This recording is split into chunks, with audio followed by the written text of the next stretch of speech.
Take a moment to think about how you respond to disappointment.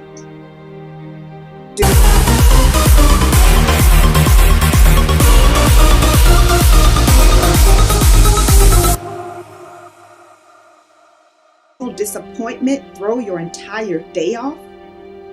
So there's nothing wrong with setting the bar high, but it is time to review your response to disappointment if your expectations cause you to sink into a state of anxiety.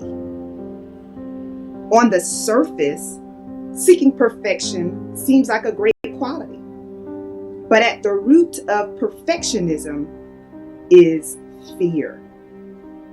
Fear of failure, fear of making a mistake, fear of being laughed at, fear of people finding out that you don't really have it all together. But nobody has it all together. We all have strengths and weaknesses. Yes, there will be times when you give your all and still fail to achieve the result that you expected. But don't panic.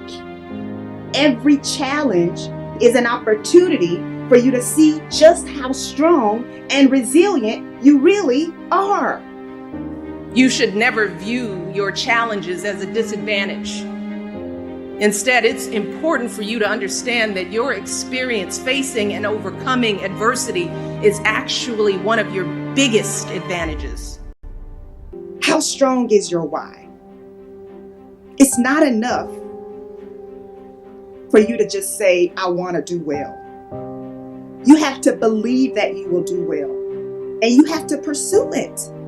You have to keep going when you run into challenges or tough times. Those who succeed are not fearless. They had to show up even when they were afraid.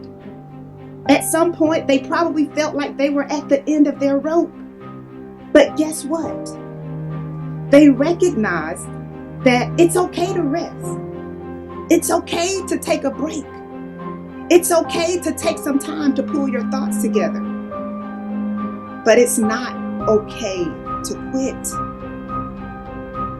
A past failure does not determine your future outcome. No, you can't go back and change what has already happened, but you do have the power to create an amazing future.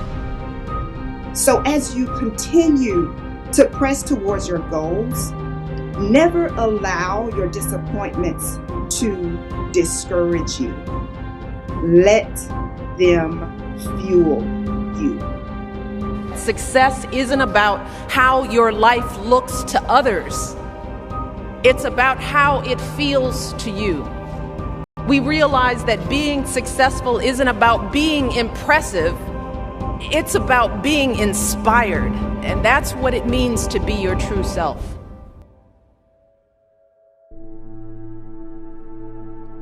Because I always wanted everything to be perfect, it was difficult for me to be happy.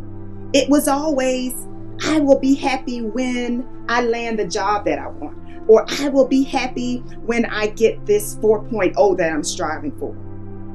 But even when I achieved the goal that I had been working towards, there was always another goal that I needed to achieve before I could truly be happy. In the end, people can only define you if you let them. In the end, it's up to each of us to define ourselves. It's up to each of us to invent our own future with the choices we make and the actions we take. In retrospect, I didn't give myself room to be imperfect.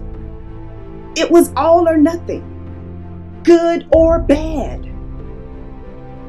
Don't get me wrong. Being ambitious and wanting to do well is a great trait. It's a great quality. But I do want you to understand that all you can give is your best. So maybe you spent hours preparing for an exam or days working on a paper, but when you received your grade, it was much lower than you expected. If you are an achiever, if you are a perfectionist, those experiences can crush you. As a student, If I expected a 100 and I received a 90, I would be upset. I would be crushed. If I gave a presentation and I stumbled a couple of times, I would walk away feeling like a total failure. And it didn't matter how much positive feedback I received from others. It never changed what I thought about myself. I would say to myself, well, they're just being nice. They just don't want to hurt my feelings. But it's in those moments of despair when you can begin to doubt yourself and doubt your ability to succeed. It's in those moments when you can sink into a slump because you feel like you're doing all you know to do, but you're still not seeing the results that you desire to see. I worked hard and I did my best to tune out those voices of doubt, including the ones inside my own head.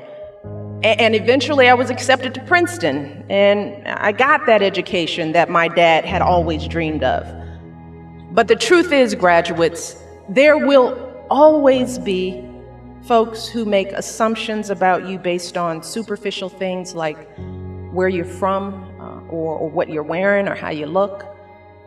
There will always be folks who judge you based on just one thing that you say or do, folks who define you based on one isolated incident. Putting forth your best effort doesn't guarantee the outcome that you desire, but put forth your best effort anyway. You won't always be able to control every aspect of your life, but you can control your effort. You can control how you respond when things don't go your way. And although a disappointment feels like a loss, you really aren't losing at all. When you don't get the results that you want, you are simply receiving feedback. So you take that feedback and you come back stronger than you did the first time around. When you are disappointed, your emotions automatically kick in. It's an impulse. But make sure that you don't allow a single disappointment to overshadow all that you have accomplished up until this point. So if you're feeling down right now, I'm challenging you to get up and get moving. I'm challenging you to pull that book out. I'm challenging you to mentally prepare yourself to win. Don't allow a rejection to crush your confidence. You have to remember why you started. You have to remember why you decided to pursue your vision in the first place.